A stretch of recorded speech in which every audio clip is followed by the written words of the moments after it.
Bonjour à toutes et à tous, fidèles téléspectateurs. Bienvenue sur votre émission Bakina Balobi. À la présentation d'Orcas Bantou. Sur mon plateau, je suis passée, je suis accompagnée de mon confrère Olivier Ipaya. Avec lui, nous recevons l'homme de Dieu au service de la nation, l'apôtre Uyoko de l'église, Lizzy Banabomoy. Mais avant tout, avant de commencer, nous demandons à l'équipe de l'église Lizzy Banabomoy et Melabiso Nzembomoko avant tout banda.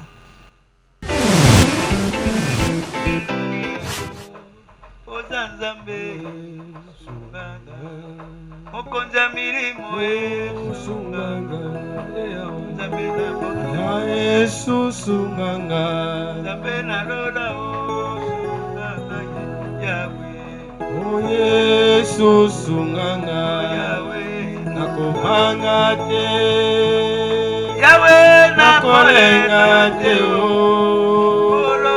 nakobanga te Yesu azali mosuki nanga kati na nyonso ata kitoki eteleme ata maladi kolatanga nakotika te kosalela yo Nzambe na boko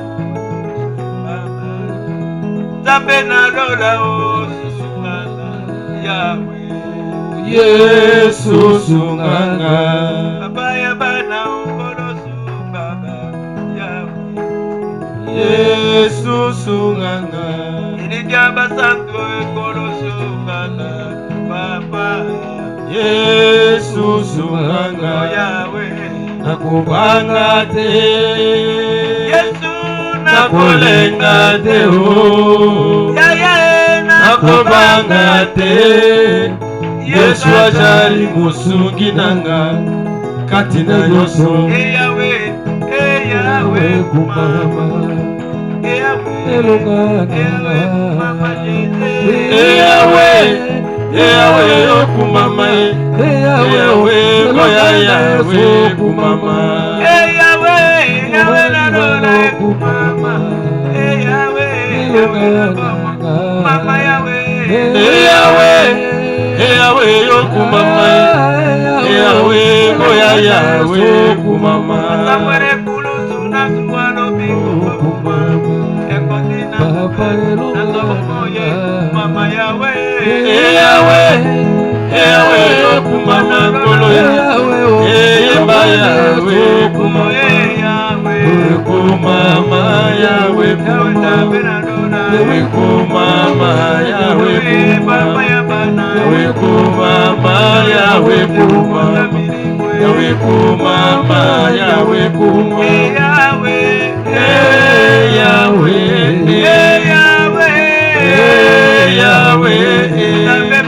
Olo yote Nzambe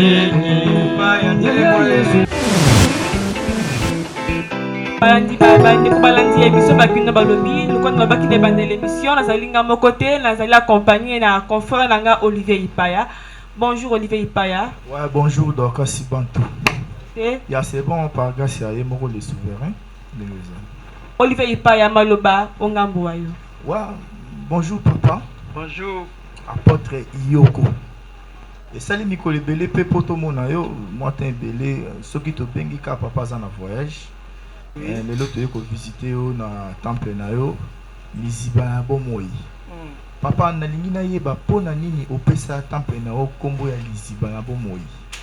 Ah Lizzy Banabomoy ezali Lizzy ba Yesu azali bomoy nakata bomoy mai wane bakana Lizzy mai wane banakata Lizzy ba ya ne opesa bomoy mai wane ezo lakisa teli bana Nzambe. Nous avons une référence dans l'Apocalypse 21 de verset 6. Et le Apocalypse 21 6 alobi boye alobi na ngai ete yango esili kosalama ngai alifa na omega ebandeli na suka pona moto na posa na komela ngai na komelisa ye na liziba na mai na bomoi lokola likabo. C'est ça. De Lizzy Banabomoy yemoko Yesu.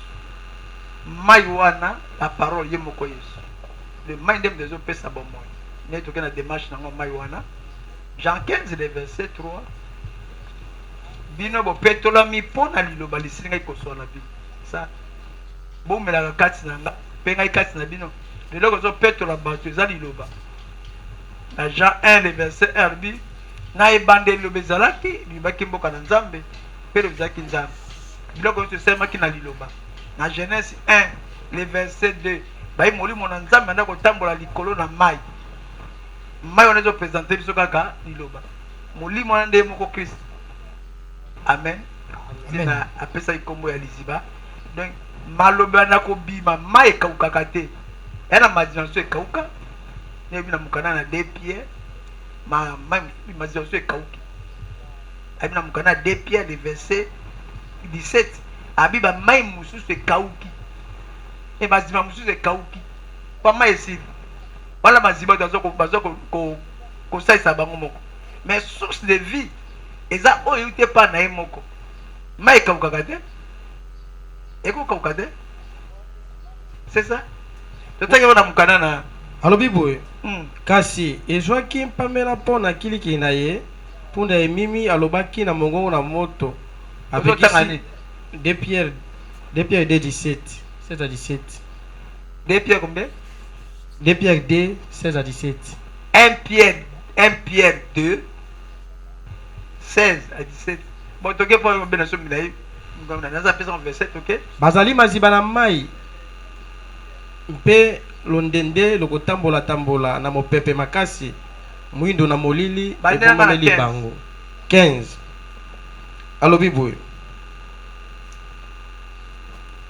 15 alobi boye basili kobunda nzela na sembo basili kobunga nzela na sembo bapengwi mpe babili nzela na balama mwana na beelo oyo alingaki lifuti na bokeseni kasi azwaki mpamela mpo na kilikili na ye mpunda emimi alobaki na mongongo na moto apekisi bolema na basakoli bazali maziba mazangi mai ok maziba mazangi mai ya maziba ebele so ba eglise ezali ya ebele ya na mai te toke mai ese ekauki mai akopesa bato bomo eza te oh mai c'est la parole ko epesa bato bomo eza su te eopia na kati ya mboka mpe londende kotambola na mopepe makasi oyoki mwindo na molili ebombameli bango voilà toke alobi mpe boye nzambi ezali bango kobimisa maloba mabimbi na mpamba mpenza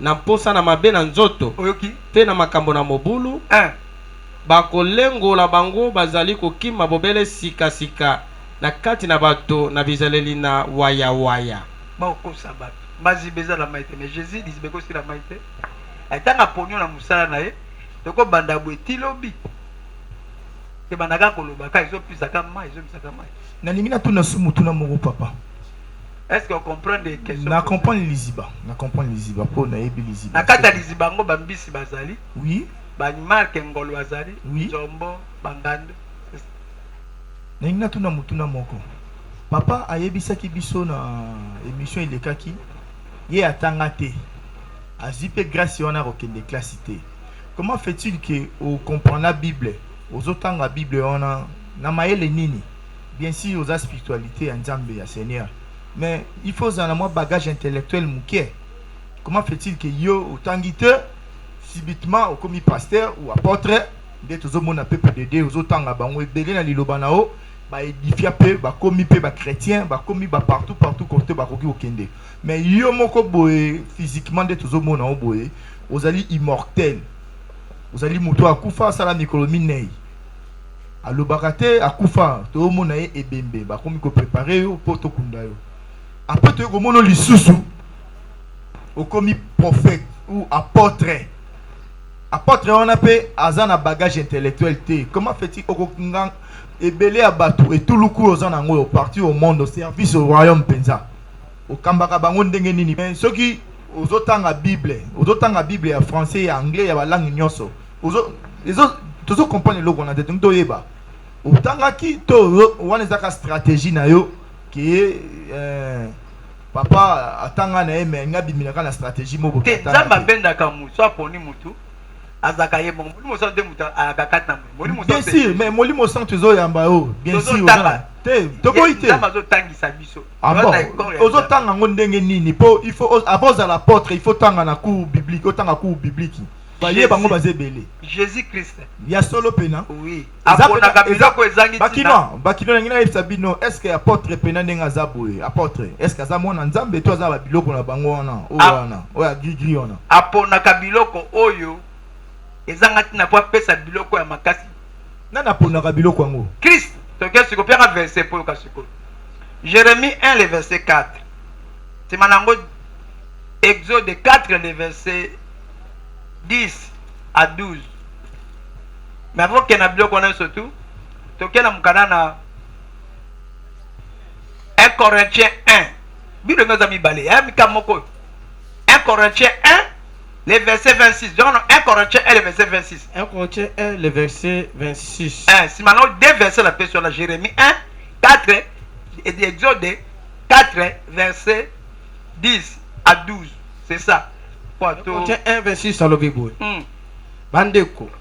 Botala ebangameli na bino. Bato na mayele na nzoto babiangami mingi te. OK.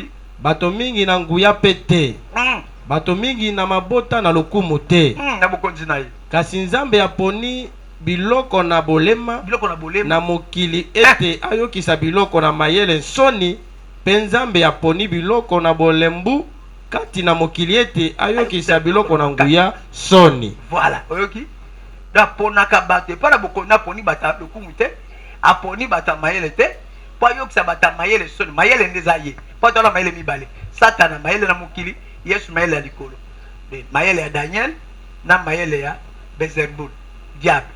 Alors awa be aponi bato pe nzambe aponi biloko bizangi lokumu pe biloko bitiolami pe yango bizali te ete biloko bizali sami pamba biloko bizali pamba yango wana moto moko akoki kokumisa liboso na nzambe te. Mutakomi komikusa nzambe te nzambe ne mutapona ka biloko ezanga tina alokotaka alaketi ko na demarche ke kolokota wapi ninga azwaki ngisikongani naki mokufi ndenge lobi mais kotanga na tangi te nde azukisa mina tindo Jérémie 1:4 tanga tina ka mission atina ka mission na vision na provision tanga okutani na wesi kona loba yem to apesa makambo donc obenga ngo ezali mystère ni ya pesa ke pala bato na nzoto babi na 1 Corinthiens 2 le verset 14 babi moto na musu 2 Corinthiens 2:14 abibo moto na musuni akoki koyamba makambo na molimo na nzambe te. Voilà, po ete mazali na yebolema. Oui. Akoki koyeba yango te nzambi molimo akososola yango. C'est différent. De molimo net comme ça pesa ngasuko makambo. Moto na musuni akotelema te nazo akai na frère ya kote makambo zo posenga. Akokate. Brazo frère monko. Omoni musala osala wana po ayekoli. Ngape to muta aotambusa eza Yesu. Azoka biloko ezangi na po ayekoli sabango. Asambusa biloko ebeta katolo na lolendo te satana akoti bakuru ke po satana bi bakuru mais ya misi bakuru te azu biloko batangi te po alakisa bato batangi peza ba théologien wana te tala oyo anga ye atanga te yo théologien bimana sikobo te maboso ne akoka te po théologien soka ifa tanga ifa luka koma ana limite mais soka na limite te yango akakati na bana abibo pete bino zali sabe na nzambe na vandi kati na bino de yeso aponda kuvana kati na yo toke kotala kuna mukana Jérémie abi liloba na Yawe eyelaki ngai ete naino atongi kati na libumu te nayebaki yo naino botamaki te nabolisaki pe apesaki yo lokola masakoleta na mabota. C'est ça abi na lobotami te nayebaki donc makambo oyo na nabotamaki te asa mukana na kata plan wana la ligne wana te koza mpona kosunga basai na ba mokili na ngai nalobaki kolo yawo nalobaki kolo yawo tala nayebi koloba te nzambi nazali bobele lenge yawo lobaki ete lobaki ete nga nazali bobele lenge nzambi okokende pai te landa okokende pai na bango nyonso ekotinda ngai yo okoloba nyonso ekolakisa ngai yo banga bilongi na bango te po ete ngai nazali na yo elongo mpona kobikisa yo okoloba nyonso ekolakisa ngai yo de ye mutu alobaka mpo nga naloba nani wana azoloba Jésus te mutu suna ni papa na kosala makambo so oui que Jésus bomemi c'est pas problème ebele bino ba tala zwa ta satana makambo azwa batu na parce makambo ezalaka te ya kaka nani sata pasa nzambe batu ne pe abuba ngina tuna mutuna moko na sisi na mte okosilisa nakati pena mwa mkoto na question nangina tuna mutuna moko apôtre Iyoko visionnaire ya église ya Liziba ya bomo visionnaire l'église ça Jésus c'est bon naka centenaire ah bon centenaire ndeko Okay. bika apôtre nangina yeba nangina tuna question moko ezo senga pena po bana londa mbatini ngana tuna nika ma vision ana ya kade orgueil le moi lolendo ya bato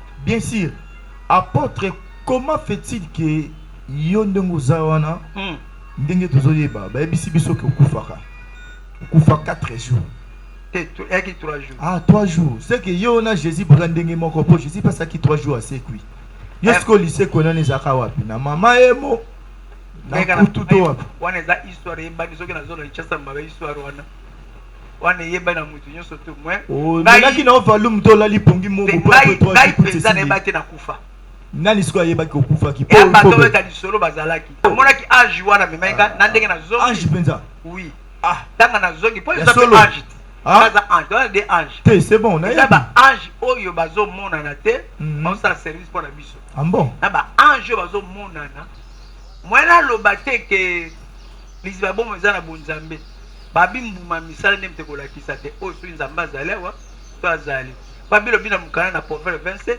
le verset munoko netatola te ke ngai nayebi to nazali bato nde batatola ata munoko ndenge etatola ekomi lisumu alors ngai nakoloba te ke bonzambe ezali awa yo moko journaliste paya yo nokoyeba te est ce que apôtre aza na nzambe seloka comportement na nga etamboli na nga mpe etamboli ya bana na nga comportement mpe ezali donc koyeba ta non na mateya mpo bayebaka moto na nzambe na elobeli bayeba moto na nzambe te alobi français azotia fondement nini pa bato babika c'est ça donc yo nde bino nde bato bakojuge non oyo bakojuge biso na misala oyo ya nzambe te oyo meza ya nzambe to eza ya nzambe te okoyeba yango mpo nzambe abi nyonso eboma na nkuku papa Olivier akobomba yango te abi na mokanda na Luc 1 le verset 12 et Luc 12 le verset 2 à 3 abi moko te eboma na nkuku ekozanga koboma na epai fa bimisa soki aza misala mabe bana na bana musala nzambe sikoyo nakende sikoyo na ba 30 ans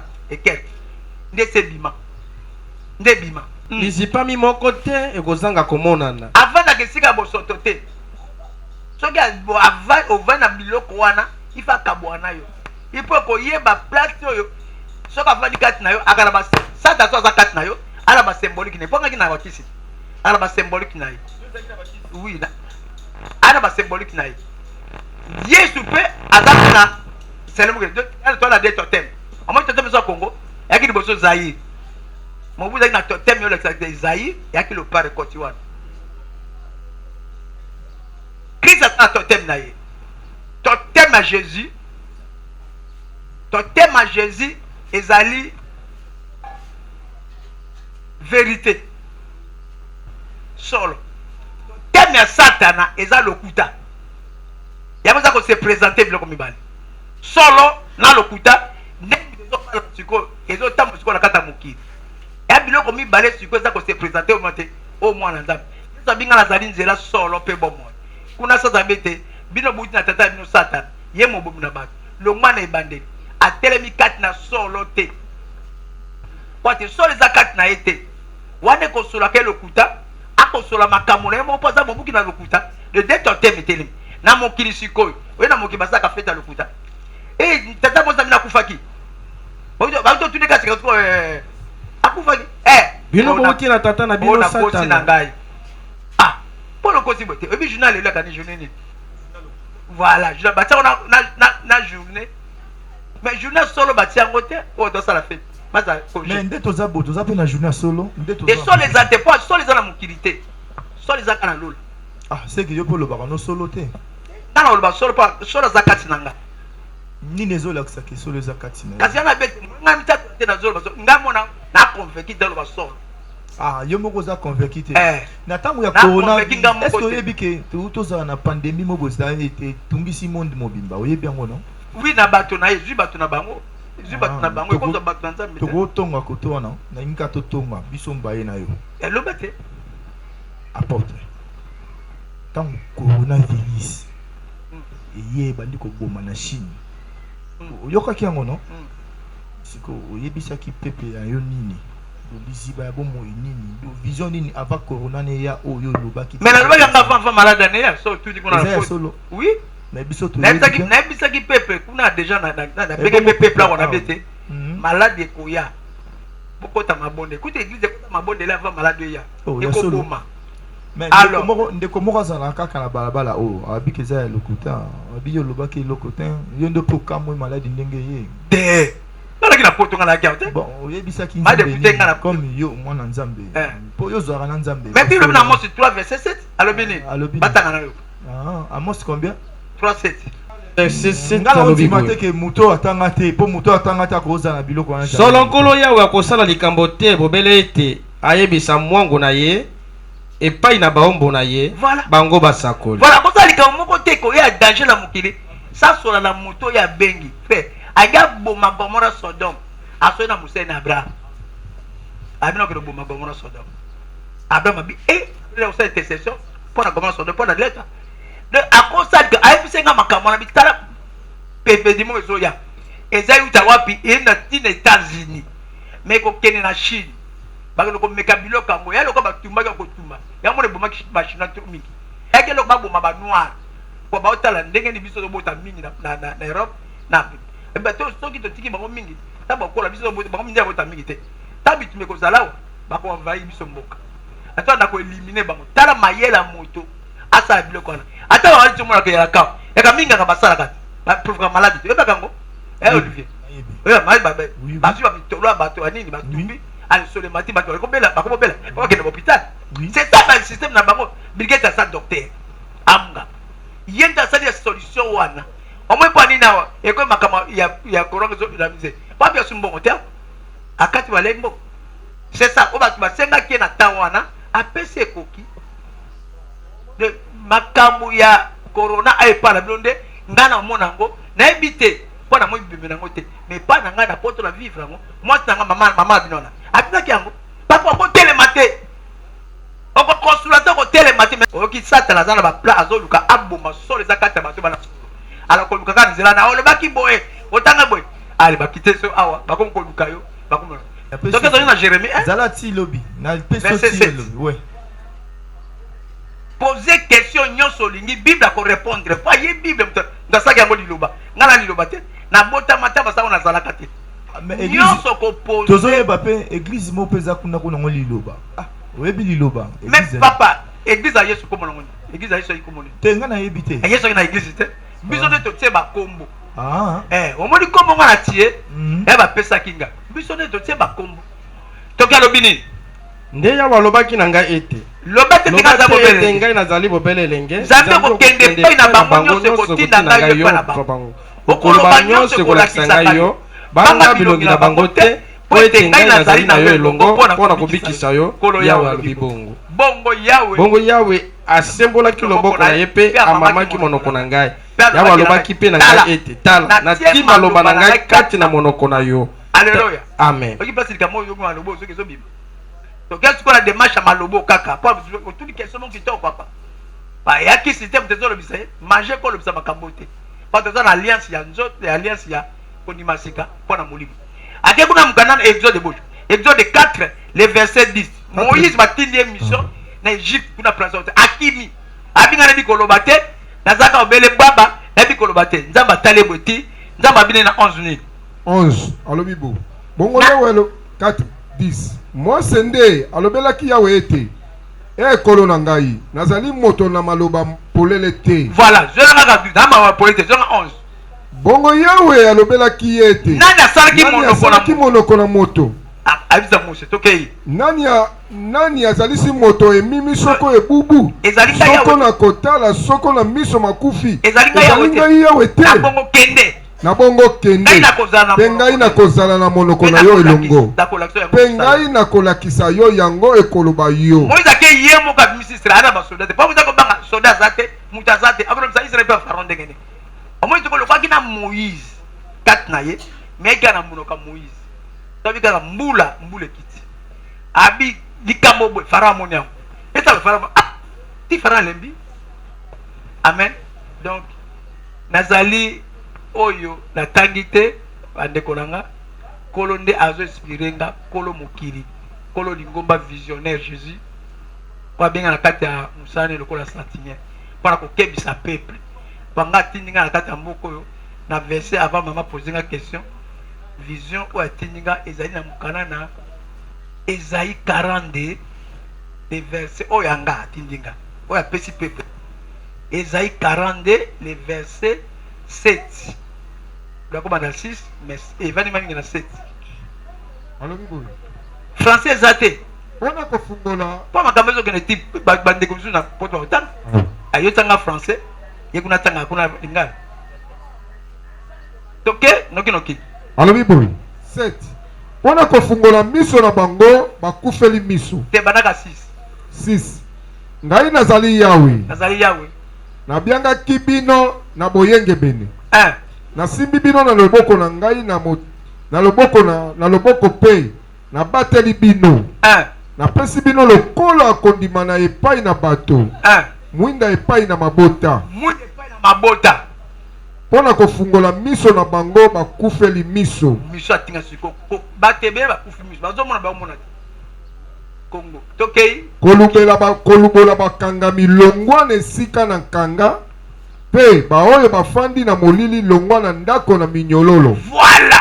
De na miso kangola bato bakata prison bakangami. Na kata minyololo. Tokei. Ngai nazali Yahweh. Yango kombo na ngai. Nakopesa kombo na ngai. Banga boloshi bokozwa yo te. Kala Satana alingi kobwaka bamosusu na bino kati na lobo na poloko ete bamekama. Voilà, Satana azoluka kanga bato. Et puis akangi bato na nzela ya nzoto. Toke maman Dorcas, nezo zana likamba koloba. Nazonge pa na yo. Merci Papa Olivier, ipaya na mutuna kitoko otuni apôtre. Apôtre tozonga mwa sima mukene bande l'émission.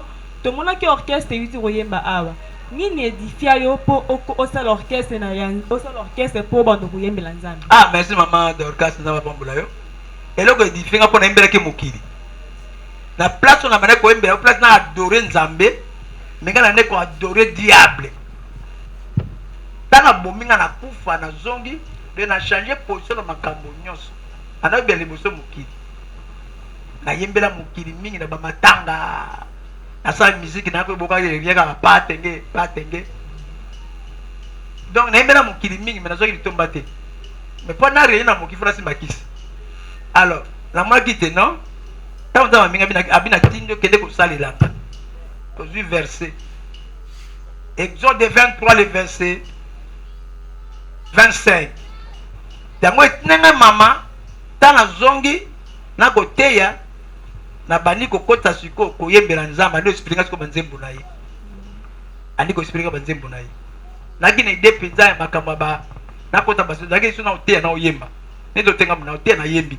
Na tena yembi. Mais mwana ngai David mobuya oya bikoro. Muta memanga tanga ba te papa manzembo to biba so zwangu. Ndezi nzembo ya ima ma pauvre ma bisamba yemba ima yo nzambo yo nzembo na ngati ima yo nzambo ba yebisa biso pe nde toyoka kina peuple de Dieu nzembo moko eza wana na kati album na yo ya Yoko eza papa David Biko ndezi nzembo ni na kobosa na mo titre nango David ye wana David azokanga ata na nzembo moko te mais azali coach na yo ye mutapesi yo wana te apesa na nzembo te papa ngana nde coach na ye leloko ni ezolakisa ki oza coach na ye po même mwana nga lokola bayo soto na leki makambo na nzambe ye bien sûr poto na yoka ye kinoiserie tobenga yango libanga abwakaki yoka nde libanga te po lesaki mwa mbongo na o bon papa aza na posa yebana bon David déjà za musicien munene boyebi musicien chrétien boyebi tala papa pe oyo kobimaka na nsima na ye yoka nazwaki David ayebana ta mokete ozwaki ye mwana ngati eloko nini olakisaki ye ozwaki ye tano uti poto ya solo na uti poto pouve bisongo na uti poto na kuti ye muta kuti bango na église ayi koyemba bainvitaki bango ntango na ye babengi bango apotre na ye ya koyemba bwa koyemba ta bandi koyemba banzembo wana ekokoncorde na mateyo nga ateyaka olaninga labine banda lelo yo tikali awa atikala awa ndenge utikala po na musala nzambe okomi epa na yo epa nanga papa et pas na ngatikali nga la côté hôpital atika na église donc on soit pas na ngato vai to so nga neto ko kabola ka minuit mikolo nyoso bango ba bien to kabola ka minuit tina bongisi yengi na okanga musique na ote oza mosala nzambe so ya bezo ko beta bimano ko beta po eza choral et ya choral la bango baki nango mais na makama nzambe okabola ka so mo mkola nzambe osi makama ko beta nde siko tanga ya ko siko rythme nanga sina oteya nazo yemba sina yembi na bengi ye tandi ko bina tandi ko yemba sala na système wana mais te apesa nzembo akomba yesu atika ko pesa nzembo yo ndem do pesa kiye te ka pena pesa kete ane mayele mingi matenga azoteya ya so kinde ka mateya ba makamonga azoteya ane mayele mingi mais iyoko kangisa siko banzembo tolingi to yeba nano iyoko eza na langue nini pe elingi kolakisa nini eza iyoko donc eza ndenge bango balobaka kombo nange eza kombo ya tata aboti mama e mama oyo aboti tata ozomona te ke oza mwana na nzambe papa ya bana ya molimo ya mosuni ozwika kombo ya koko na bino otiango na kati ya makambo na nzambe okoko no miso azalaka ne mpe ngamba azalaki nani bino yo moko toloba te nazalaka na kisi ya makasi koko wana azalaki nganga nzambe nganga efasenga kombo ya solo me nde nazali awa nakokima mbangu te nde nazali awa nakomema kantini te kantine ya mai nakweya te nini eyelakisa kokoya kati koma inapti na makasi su te kola kasa biloko na nyonso tu ndenge nazala mutu to ali akobetanga mwasi nanga ndenge aza kobetanga mama yo babundaka nde naza bosikoyo ntango soko ozalaki wana ngo obeta ntango nazaka wana nakobunda na groupe wana nyonso nde bavandi ya bango tu wana nabeti bango me sikoyo nazomona kotona kola tayenga abukinga apenga forme na ye nasasune natuni ye atinga na forme donc kote wana papa Olivier nasi nakufa so namika nasala biloko wana onasika me diable azwinga mpo azolukaka nga lokola torche pakuta eloko na eza epa na nga azwinga eloko nini omemeli peuple de Dieu ya sika na 2020 oyo po tokomokende vers la fin na 2020 eloko outi nango na poto nalobi te parce que pose nga bakestion mingi tozosolola nabaki tozotonga te totonga me mona ntango na nga nasimba boye te simba natiki osimba r eza nabakisi so 20 minutes na peso r nana message komemela libota na nzambe yaka eloko moko te tika mabe sala malamu la repentance eloko na memeli mokili moko la tindika de miso atindanga tika mabe sala malamu tika mabe sala malamu alors eloko nga na memi yango wana nayebi te pardon papa Olivier nayebi te mama Dorcas ana mwa bakestion na yawa mama Dorcas paza nango papa tosukaki na verset biblique opesaki bandeko batanga me ati sikono batangi te papa Olivier azwi maloba verset oni bamakambo nini olobaki tomonaki ke orchestre ebetaki soki eloko nini edifiaki yo okota osalela nzambe osala orchestre na yo moko prive kasi ana bide ntango nazongi ntango nzambe atayenga nakomi koteya nayotia siko systeme so na koteya na oyembela nzambe detinanga sikoyo nasala sikoyo orchestre naki na ide nabi ide ya orchestre oyo moto abanda makambo ide ya orchestre David moto apesa yenga moto moko ya mombaya toye koyeba nzembo toyembaka na bipa nzembo eza riche koyemba bato bakobotoa bakende osaba bakende koyemba yembango sala ntango nangi na mokili mama Olivier mama Dorcas oyoaki mito toyemba na ye oyo toyemba na ye oyo kuna toyemba na ye oyo wana kuna toyemba na ye na ntango nasaki orchestre me moni bango tunabenda bango lelo oyo tokoma lisusu sikoyo epa nkolo pone monoko ekoyembela lisusu mokili te ekoki adore so diable te eke adore kaka Jésus po Jésus azoluka basambe na solo na mikolo français Jean 4 le verset 23 à 24. Mais apôtre, relation na yo na basali muso nzambe eza ndenge nini? Bible yakana relation te. Relation physique. Toza na relation ngo tozosolola, so tona relation te tozosolola te. Oui, relation nini? Oh, totambola, tokutana. Non, nde bozala kutani. Tokuta te na relation te. Oh, c'est quoi apôtre? Baza relation monte na basala nzambe. ata moko pa makambo ngazala ngabanga za makamakasi yo siko makamakasi ngo ya yo ezaka makamakasi te ezaka nde autorité nzamba pesa mutana za libosa chef c'est que ba on peut passer une autorité te ba autorité na bango bodi kama otambola ndi fo ngala na tsala nga autorité mitazo mso autorité na ndako na bana na ye na equipazo kamba ye yo alega bo masuka yande kolakisa bana pa bakola yande kofinga te alors nzamba bisenga te napesa po napesi verset tanite napesa verset Jean chapitre 4 verset 23. Mais l'heure vient et l'heure déjà finie où les frères adorateurs adoreront les pères en esprit et en vérité. Car ce sont là les vrais adorateurs que le Père demande. Dieu est esprit. Il faut ceux qui l'adorent en esprit et en vérité. Okay. Donc, nous avons comme adorer Jésus. Pas adoration dans ce ballon, ils ont une beauté, ils ont un comportement bizarre. Le lingue à liboso, le lingue à sika. Adoration, le caractère n'a pas de adoration pendant Zambé. Marche à sika, na marche à kala. On dit maman. Bon, au bout la relation, na saki relation na bandinga msume, bake ko funda nge pa ya kakenza. Kakenza maman.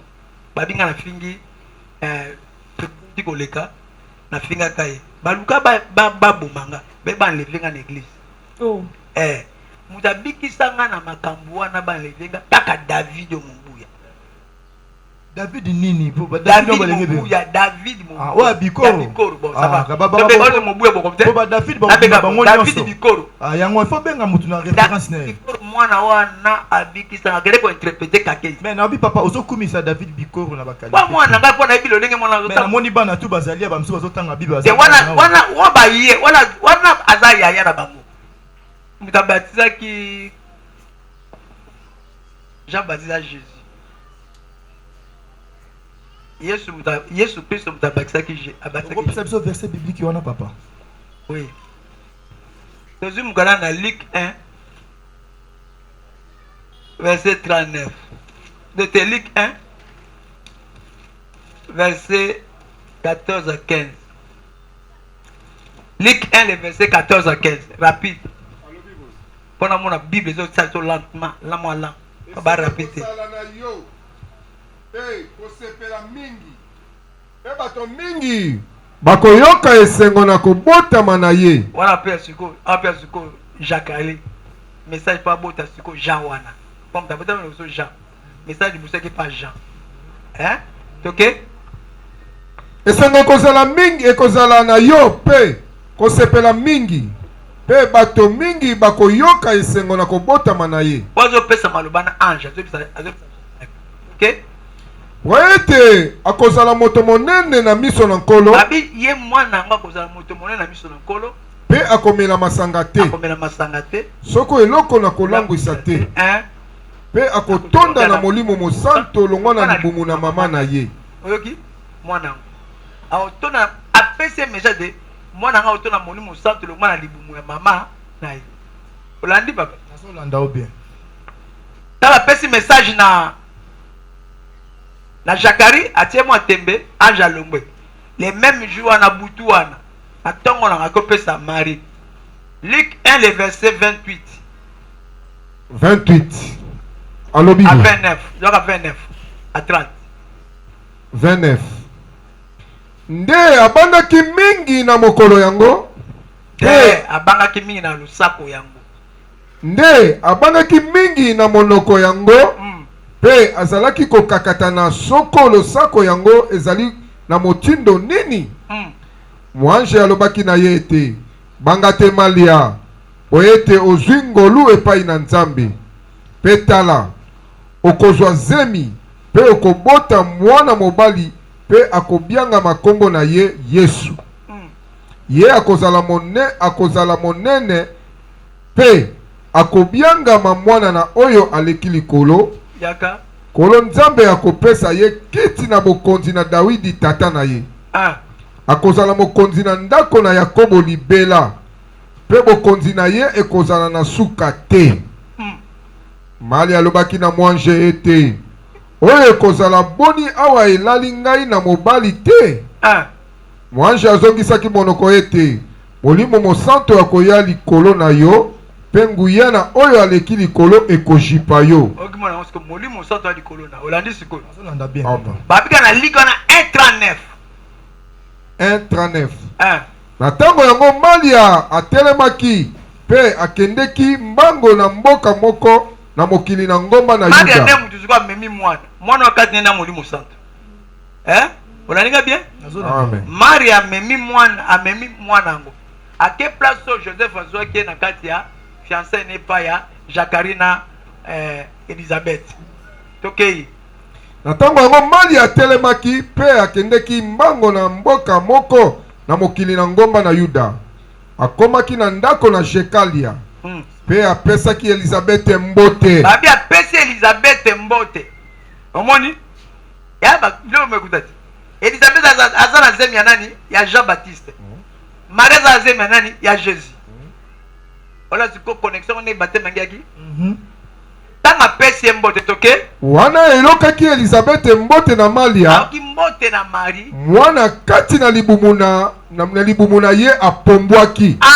kopumbwa wana kai mwana kala kata poche omwana kata poche mwana kala mai na makila abikaka wana mwa mai wana nde baptême ya pardon de péché. Amen. Ale baptême molimo sa ego kota molimo sa soyema so deuxième baptême oya molimo sa. Amen. Omwana ki Jean Baptiste ayebaki Yesu noki te ande yo kwa kina molimo sa tuta libumu na mabai mwana nga kozala na molimo sa tuta libumu mama na ye tokei tanga pesi mbote mwana kati na libumu na ye apombwaki na libumu ya nani ya Elizabeth Maria kanite pa Maria pesi mbote mwana Elizabeth atondisamaki na molimo mosantu. Amen. Olandi merci beaucoup moi baptême na ye voilà bino moko boyoki peuple de Dieu mingi akolobeza te peta kotuna bino bakestion wana oyo eza apôtre Yoko nde moto alobi yango ye te makomi nde moto etangi tanga akoli ekomaka babaptême ye nde tayebaki Yesu mbala moko mpo ayaki fulu nde nakoyeba te oza Yesu mpo yebanaki te aki vilain aki mabe mpenza koyeba ye te aki na lolenge te me ntango kaka Yesu aketi na mai yabi te yo batisaka me loko abatisaki ye moke mwa yeba te ke mutu yango nde abatisaki ye abi yo batizenga Yesu abi te batizenga mpo tokokisa mokalo na nzambe ntango abatize nde sikoyo miso na ye fungwa ntango Yesu azomamona ndenge colombre baprésente ete tala molimo santu ye oyo komikisa libota ye wana amen. Amen. Le Saint-Esprit c'est Jésus. Amen. bozoyoka apôtre aza mpenza rouleau bon yo sikoyo luka so batia o chasse to batia o briki to balukela nzela mpe aza rouleau bacomprendre ezali boye Oui, maman. banda mosala oyo badifficulté nini okutana nango Maman, eza ebele mosala ezala na esengo te eza Mosala eza na esengo te voyager te mosala to ozovoyage mais eza na bitumba mpo satana aza pre ya koluka bato baza na molimo santu abumisa bango butu na moi lelo kozala bien sosa ere elobi okwei donc bituma miso ekosilaka mokona kokufa mama eya na mwa lipamboli eya na mwa bitumba eyaka lokwa nde napesa makambo ya nzambe eyaka mwana botami amana kotelema mwa fièvre akwei songa boka lokoli fasa nini akweya abeta jido so mona eza nini azoki mpe avimbi boye te ti akozwa mwa makasi aye mwa bandi aki aba na mbangu akokweya yeso azoki mbembe kende musanza mbele lelo kwei lobi kuna omoni mwa esengo olokuna okwe muta poso te pa Yesu soko ye ozaka na lipambo lesengo bato bakana esengo bato bapesaka satana makila